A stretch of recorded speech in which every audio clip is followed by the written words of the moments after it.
안녕하세요. 항공산업을 즐겁고 활기차게 분석해서 설명해 드리는 담당 멘토 김기동입니다.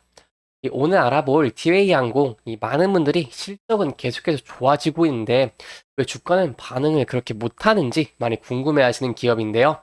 하지만 지금부터는 티웨이 항공이라는 이 기업, 여러분들이 궁금해 하시는 내용부터 해서 그 어떤 내용이든 대한민국에서 가장 깊이 있게 끝까지 추적하도록 할 테니까요. 제가 얼마나 파고드는지 지켜보시면서 진심으로 저와 함께 성장해 나갔으면 좋겠습니다.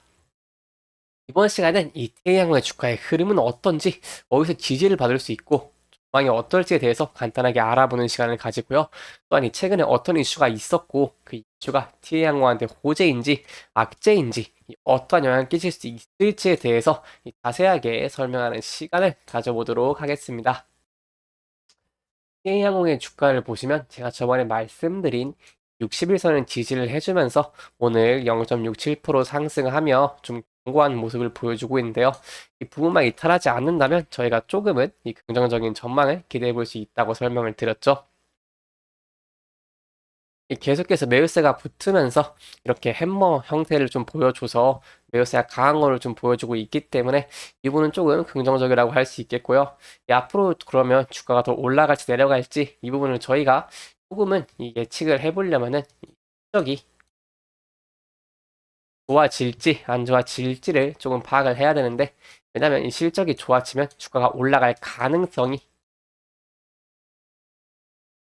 증가하기 때문에 이 실적이 어떻게 하면 좋아질 수 있을지 제가 이 부분에 대해서 좀 자세히 설명을 들어보려고 하는데, 그것보다 요즘에 중에 가장 화두인 이 인건비, 항공업계는 이 인건비가 많이 들어가는 구조를 가지고 있죠.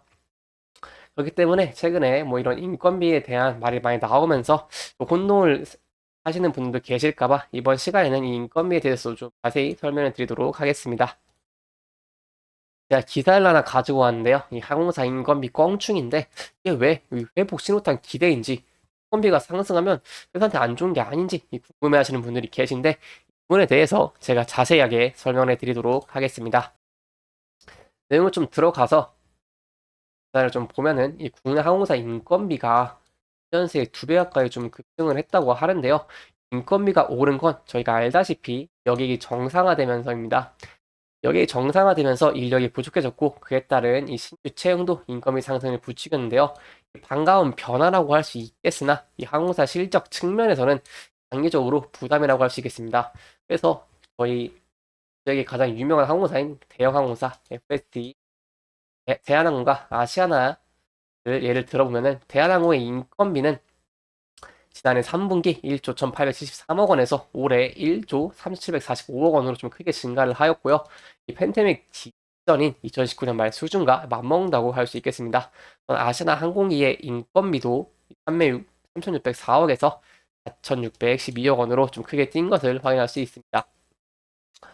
또한 이 저비용 항공사의 인건비도 대폭 올랐는데요.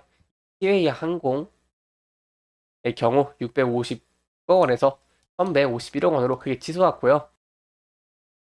저비용 항공사들인 LCC도 좀 크게 싼 것을 확인할 수 있겠습니다. 크게 증가한 것을 확인할 수 있겠습니다. 저로 감기에 걸려서 조금 맹맹 소리를 내고 있는데 조금만 양해를 좀 부탁드리겠습니다. 이렇게 인건비가 오른 거는 근무하는 직원이 늘어나서인데요. 이 팬데믹으로 간 휴업 중이었던 직원들을 복귀시키고 올해 들어 신규 채용을 본격화하였습니다. 또한 연봉 인상도 이 인건비 상승에 일조를 하였는데요. 항공사 연봉이 2.5%에서 13% 올랐고요. 일부 항공사는 연간 최대 받을 수 있는 성과급도 확대를 했다고 합니다. 자, 그럼 여기서 저희가 중요한 것을 봐야 되는 게 뭐냐면은, 선비가 증가하고 있다는 것은 이 항공업이 되살아나고 있다는 방증인데요. 이 항공업은 업황이 좋아질수록, 이 업황이 좋아질수록 수출하는 비용이 많아지는 구조입니다. 공급을 늘릴수록 당연히 이 투입되는 인력도 증가를 해서 인건비 상승은 좀 당연한 거라고 얘기를 할 수 있겠는데요. 이 팬데믹 기간에는 이 공급 축소로 이 인건비 요소가 좀 부각이 되지 않았는데 이 엔데믹으로 다시 공급이 늘어나니까 이 체감적으로 멈춰 있던 인건비 등의 비용 지출이 조금 도드라져 보여서 이 부분에 대해서 좀 걱정을 하시는 분들이 많은 것 같습니다. 따라서 걱정할 필요는 없는데 그럼에도 제가 생각해 봐야 될 게 항공업의 실적 자체가 팬데믹 이전 수준을 넘어선 게 아니기 때문에 뛰어오는 인건비가 좀 발목을 잡을 수 있을 것처럼 보이는데요. 대한항공사인 이 대한항공과 아시아나항공이 3분기 실적에서 발표를 할 때 여객은 호황이지만 인건비와 유류비의 상승으로 영업이익이 전년 대비 감소했다고 이렇게 밝혔습니다. 그만큼 이제 LCC들에게도 영향이 좀 갈 수밖에 없다고 볼 수 있겠는데요. 따라서 이 향후 실적을 위해서는 매출부터 끌어올리는 게 좀 중요하다고 할 수 있겠습니다. 그래야지 이 인건비 등 이런 비용 부담이 좀 덜 부각될 것이라는 것인데요. 따라서 이 여객에서는 신규 노선을 좀 발굴하거나 이외에 이제 화물 같은 화물 정비 등의 비중을 좀 키우는 방법을 좀 한다면은 매출을 좀 증가할 수 있어서 저희가 이 부분을 좀 주의 깊게 지켜봐야겠습니다. 따라서 저희는 이 사업 다각화